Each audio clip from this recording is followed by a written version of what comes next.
As he sank deeper into it, the shotgun slipped from his hand, rattled down the roof, and hit the ground with a loud explosion. The shot zipped past a bystander's shoe and blew a hole in the tire of a stripped Dodge parked in the road. "Go get my money," Macon said. "Me?" Freddie asked. "Suppose he—" "Go get me my money." Porter was snoring. Through the blast of the gun and the picking of his pocket, he slept like a baby. When Macon walked out of the yard, the sun had disappeared behind the bread company. Tired, irritable, he walked down 15th Street, glancing up as he passed one of his other houses, its silhouette melting in the light that trembled between dusk and twilight. Scattered here and there, his house stretched up beyond him like squat ghosts with hooded eyes. He didn't like to look at them in this light. During the day they were reassuring to see. Now they did not seem to belong to him at all. In fact, he felt as though the houses were in league with one another to make him feel like the outsider, the propertyless, landless wanderer. It was this feeling of loneliness that made him decide to take a shortcut back to Nut Doctor Street, even though to do so would lead him past his sister's house. In the gathering darkness, he was sure his passing would be unnoticed by her. Excuse me. He crossed the yard and followed a fence that led into Darling Street, where Pilot lived in a narrow single-story house, whose basement seemed to be rising from rather than settling into the ground. She had no electricity because she would not pay for the service, nor for gas.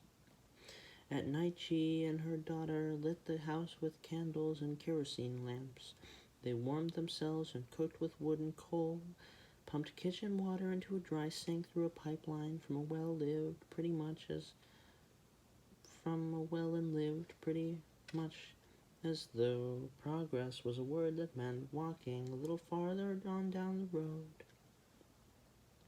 Her house sat 80 feet from the sidewalk and was blacked by 4 huge pine trees, from which she got the needles she stuck into her mattress. Seeing the pine trees started him thinking about her mouth, how she loved as a girl to chew pine needles, and as a result smelled even then like a forest. For a dozen years she had been like his own child. After their mother died, she had come struggling out of the womb without help from throbbing muscles or the pressure of swift womb water. As a result, for all the years he knew her, her stomach was as smooth and sturdy as her back, at no place interrupted by a navel.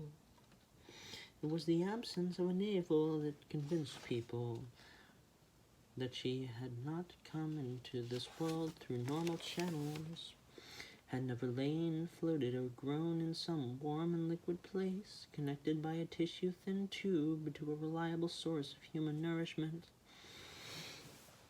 Macon knew otherwise, because he was there and had seen the eyes of the midwife as his mother's legs collapsed, and heard as well her shouts when the baby, who they had believed was dead, also inched its way head first out of a still, silent, and indifferent cave of flesh, dragging her own cord and her own afterbirth behind her. But the rest was true. Once the new baby's lifeline was cut, the cord stump shriveled, fell off, and left no trace of having ever existed, which, as a young boy taking care of his baby sister, he thought no more strange than a bald head. He was 17 years old, irreparably separated from her, and already pressing forward in his drive for wealth, when he learned that there was probably not another stomach like hers on earth. Now, nearing her yard, he trusted that the dark would deep would keep anyone in her house from seeing him. He did not even look to his left as he walked by it. But then he heard the music. They were singing, all of them, Pilot, Reba, and Reba's daughter, Hagar. There was no one on the street that he could see. People were at supper, licking their fingers, blowing into saucers of coffee, and no doubt chattering about Porter's escapade and Megan's fearless confrontation of the wild man in the attic. There were no street lights in this part of town. Only the moon directed the way of a pedestrian. Megan walked on, resisting as best he could the sound of the voices that followed him. He was rapidly approaching a part of the road where the music could not follow, when he saw, like a scene in the back of a postcard, a picture of where he was headed. His own home, his wife's narrow, unyielding back, his daughters, boiled dry from years of yearning, his son to whom he could speak only if his words held some command or criticism. "Hello, Daddy. Hello, son. Took your shirt in. I found a dead bird, Daddy. Don't bring that mess in this house." There was no music there, and tonight he wanted just a bit of music from the person who had been his first caring for. He turned back and walked slowly toward Pilot's house. They were singing some melody that Pilot was leading, a phrase that the other two were taking up and building on. Her powerful contralto, Reba's piercing soprano and counterpoint, and the soft voice of the girl, Hagar, who must be about 10 or 11 now, pulled him like a carpet tack under the influence of a magnet. Surrendering to the sound, Macon moved closer.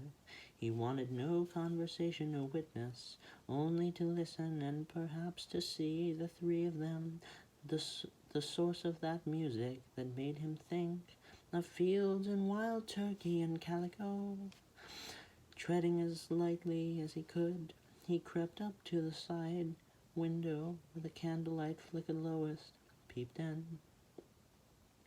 Reba was cutting her toenails with a kitchen knife or switchblade, her long neck bent almost to her knees. The girl Hagar was braiding her hair, while Pilot, whose face he could not see because her back was to the window, was stirring something in a pot. Wine pulp, perhaps. Macon knew it was not food she was stirring, for she and her daughters ate like children. Whatever they had a taste for.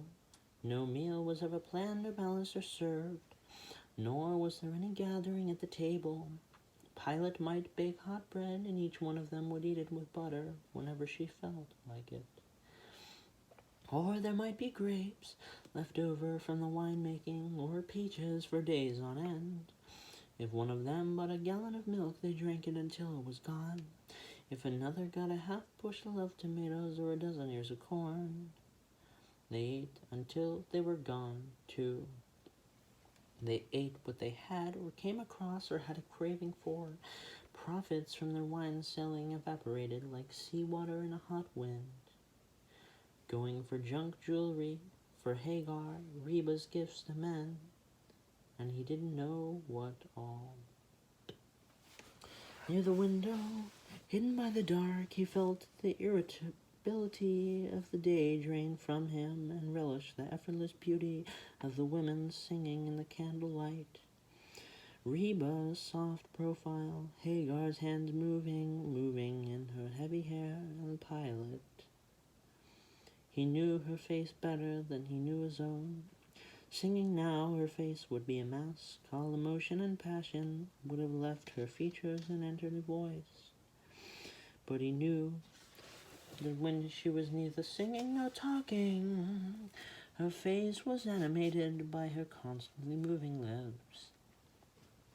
She chewed things. As a baby, as a very young girl, she kept things in her mouth, Straw from brooms, gristle, buttons, seeds, leaves, string, and her favorite, when he could find some for her, rubber bands and India rubber erasers. Her lips were alive with small movements. If you were close to her, you wondered if she was about to smile, or was she merely shifting a straw from the baseline of her gums to her tongue? Perhaps she was dislodging a curl of rubber band from inside her cheek, or was she really smiling? From a distance she appeared to be whispering to herself, when she was only nibbling or splitting tiny seeds with her front teeth. Her lips were darker than her skin, wine-stained, blueberry-dyed, so her face had a cosmetic look, as though she had applied a very dark lipstick, neatly and blotted away its shine on a scrap of newspaper. As Macon felt himself softening under the weight of their memory and music, the song died down. The air was quiet, and yet Macon dead could not leave. He liked looking at them freely this way. They didn't move. They simply stopped singing, and Reba went on paring her toenails. Hagar threaded and unthreaded her hair, and Pilate swayed like a willow over her stirring.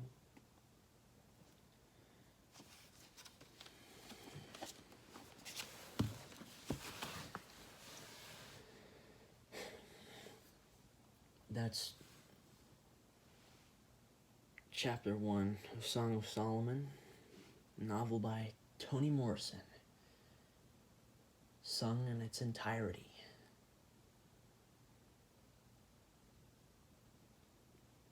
I don't know if I can do that again. My nose is...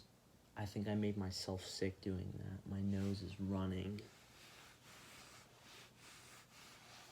And I think it's 4 in the morning right now, so I have to go to bed.